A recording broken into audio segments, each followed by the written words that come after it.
السلام عليكم ورحمة الله. ازيكم عاملين ايه؟ اتمنى يا رب تكونوا بخير. فيديو النهاردة سلسلة شغل ونواعم العيد. اول حاجة هنعملها في شغل ونواعم العيد هي الغريبة الدايبة حرفيا زي ما شفتوها معايا في اول الفيديو. ما شاء الله اللهم بارك، تحفة بجد. اول حاجة عندي كيلو من الدقيق. لازم تتأكدي ان الدقيق بتاعك نوعه كويس. 750 جرام من السمنة البلدي الساقعة، وتكون ساقعة يعني مش عايزينها متلجة.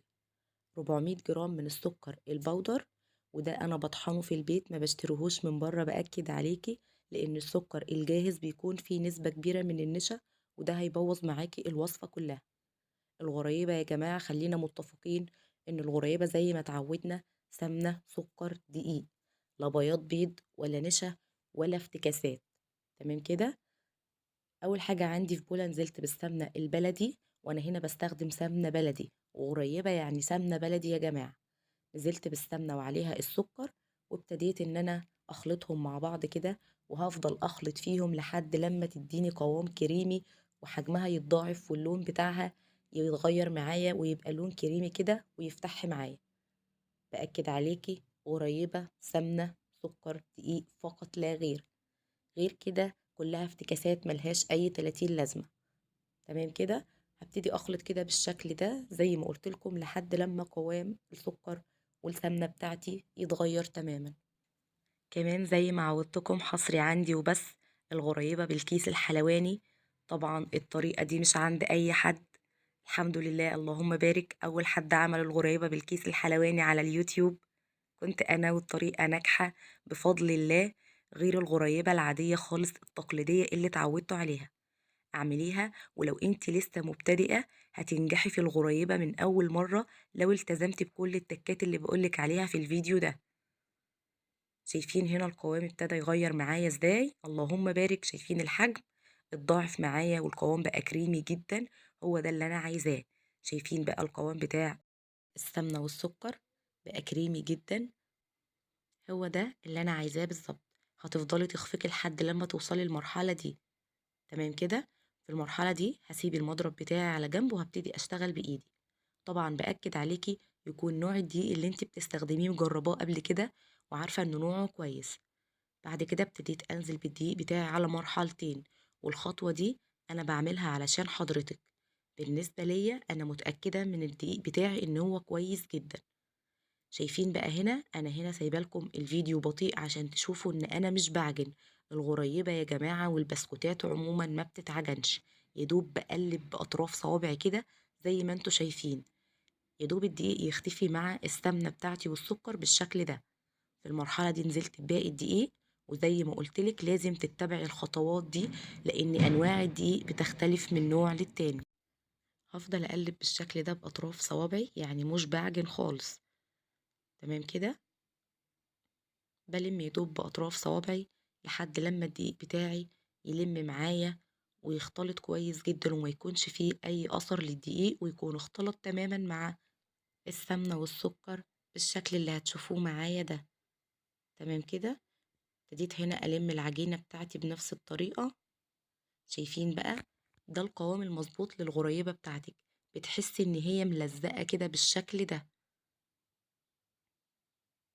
اتأكد ان مفيش اي اثر للدقيق. هوقف تقليب على طول. شايفين القوام؟ بتحسوها فيها تلزيقة بالشكل اللي انتوا شايفينه ده. لو كانت ناشفة عن كده يبقى الغريبة بتاعتك محتاجة سمنة. هو ده القوام المظبوط للغريبة بتاعتنا. هغطي الغريبة بتاعتي وهريحها حوالي 5 دقايق أو 10 دقايق في التلاجة بتاعتي.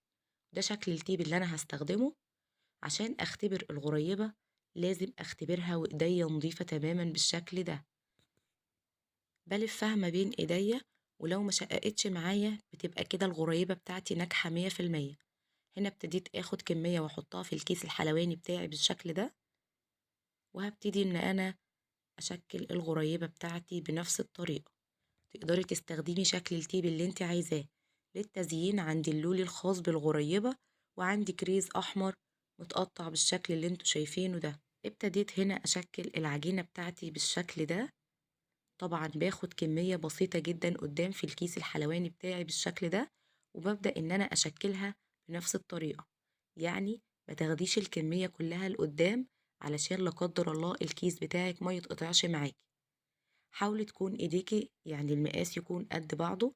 هنا بوريكي لو في واحدة مش مظبوطة او ما ظبطتش معاكي في الاول، بتشيليها عادي خالص وبتشكلي غيرها، مفيش اي مشكلة. عايزة اقول لكم بتنزل من الكيس الحلواني بكل سهولة وبساطة.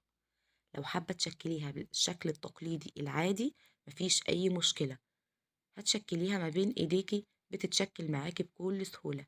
بالنسبة لي الغريبة بالكيس الحلواني وبالتيب بتكون شكلها تحفة جدا، وبتكون اللهم بارك مفيش احلى من كده.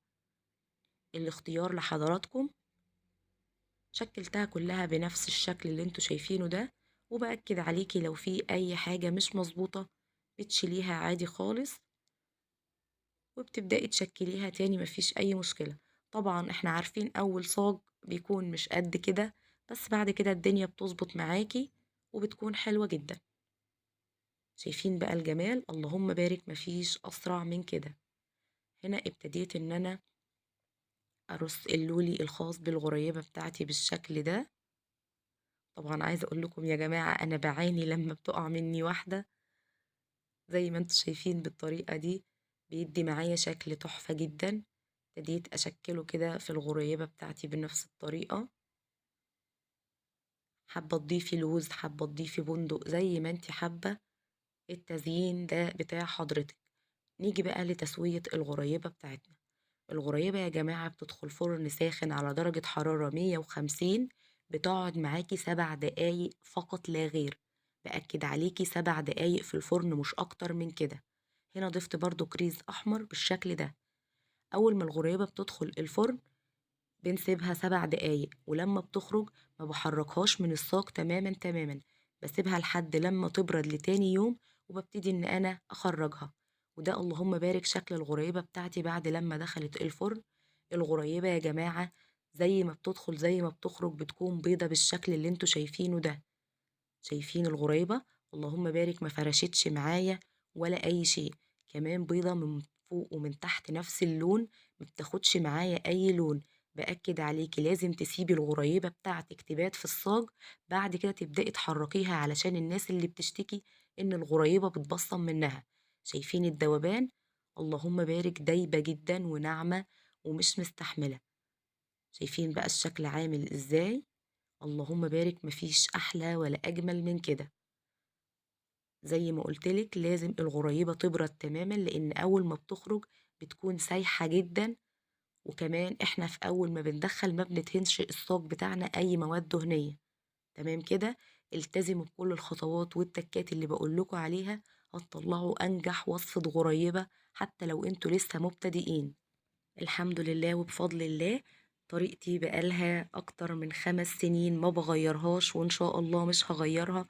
وبفضل الله كل اللي جرب الغريبة بطريقتي وبمقاديري نجحت معاه 100%.